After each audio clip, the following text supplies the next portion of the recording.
everybody, and welcome back to Movie Files. Here on this channel, we love talking TV, we react to the latest trailers, we do unboxing videos for the new releases, and we also do giveaways to show our appreciation for you all support. And like today, we also do movie reviews. So if that sounds like something you like and enjoy and videos you like to see more of, definitely hit that subscribe button and make sure you hit that notification bell so you can stay up to date with all of those videos. So today, I'm here to share my thoughts on the new film which stars Charlize Theron and Seth Rogen, and that is Long Shot. Now this film doesn't come out to May 3rd, but I got a really early screen. Today is March 18th, and I'm here to let you guys know what I thought of the film. So before I get into my review, go ahead and start your commenting right now. Let me know if you enjoyed the trailer when it came out, and also if you've seen the film, let me know what you thought of it. Comment below. So with that, let's talk about Long Shot. Fred, an unemployed journalist battered by his own misfortune and self-destructive ways, courts his childhood love interest and former babysitter, who is now one of the world's most powerful women on earth.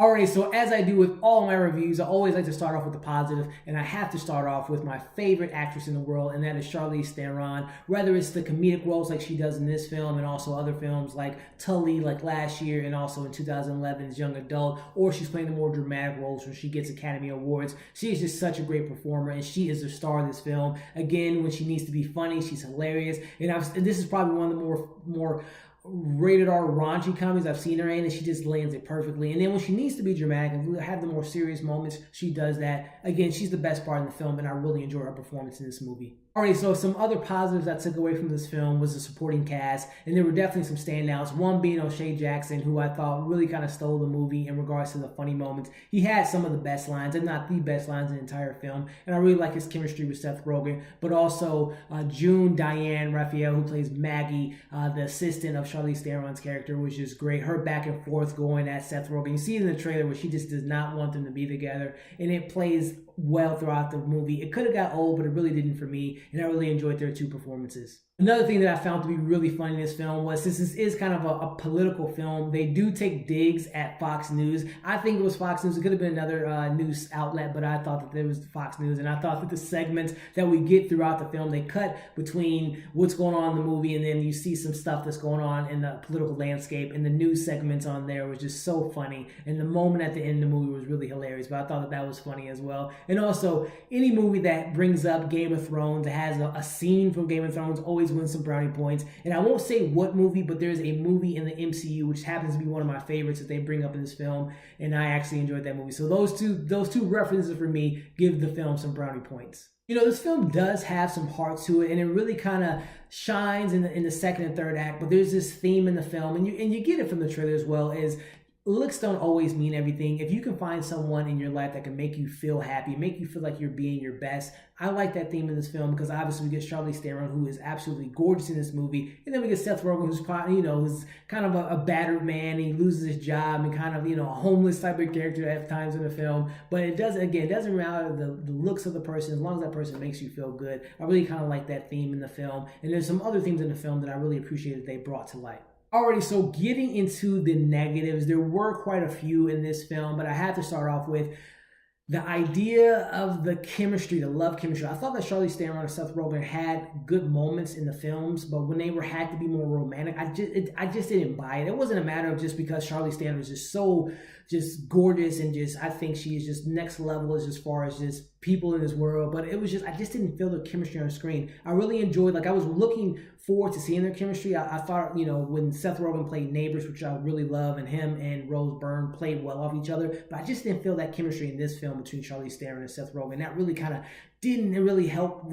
for me to watch the film because I just didn't find it believable. Another thing that really kind of caught me off kind of on the negative spin is a lot of the jokes just feel kind of old, and I love some sketches that we get in SNL, but some of these jokes in this film felt like a bad sketch in SNL, and a lot of jokes had to be explained, which I think if you're a comedy and you have to explain the joke, it really kind of takes the light and the air out of the joke, and it makes the jokes just feel kind of unwritten. And again, a lot of jokes felt flat and were kind of stale in my opinion. Now, I'm someone that loves a good romantic comedy. I think of Seth Rogen alone. I mean, he's been in some great romantic comedies in his career, but this definitely has some cliche moments where I just wanted more from this genre. It had some very predictable, from the trailer, and that's another thing I have to mention. The trailer definitely gives away a lot of the movie and also a lot of the big jokes, but it's very predictable. You know where the story's headed. We've seen this story 1,000 times. I didn't need this film to break new ground, but I was expecting a little bit more new nuance to this film, and it kind of goes in different boundaries, but the film definitely plays it safe in regards of what they were trying to say and where the story ultimately ended up going. And to me, that was kind of a negative thing, because it was very predictable and kind of made things just kind of fall flat when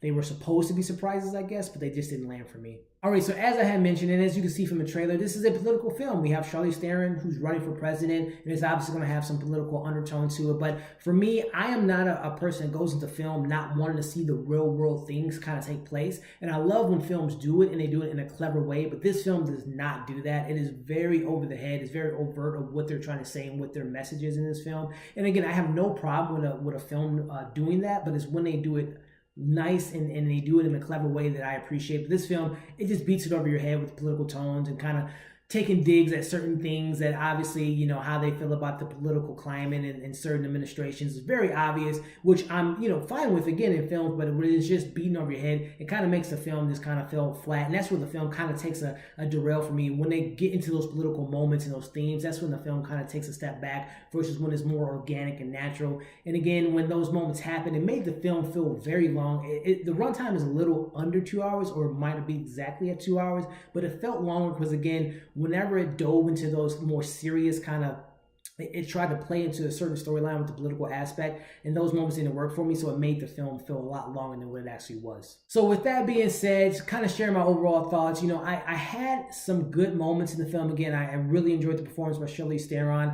I wasn't a big fan of Seth Rogen's character, and I love Seth Rogen. You know, it was just kind of an uneven comedy for me, and again, it had some nice themes, it had some good laughs, it had a good supporting cast, but again, a lot of the jokes fell flat. The political aspect really threw me off, and it just felt kind of long and dry, and it seemed like I've seen this film before. So with that being said, I'm giving this film a 2.8 out of 5, which I know is going to be a very unpopular opinion, because I know it got a lot of great buzz out of South by Southwest, and I know I've heard some other reviewers say it was really good, but for me, it just didn't land. Again, comedy's subjective, and you guys might love it. If you do, comment below, but if you're more on my side, let me know what you thought of the film as well. Always love having good dialogue with you all, so let me know what you thought of the film. If you enjoyed this video, give it a thumbs up, share this video, and like I said up top, subscribe to our channel, and make sure you hit that notification bell so you can stay up to date with our latest videos. And also, if you're not already, follow us on all of our social media accounts. We're on Instagram, we're at Twitter, we're on Stardust, all those wonderful apps.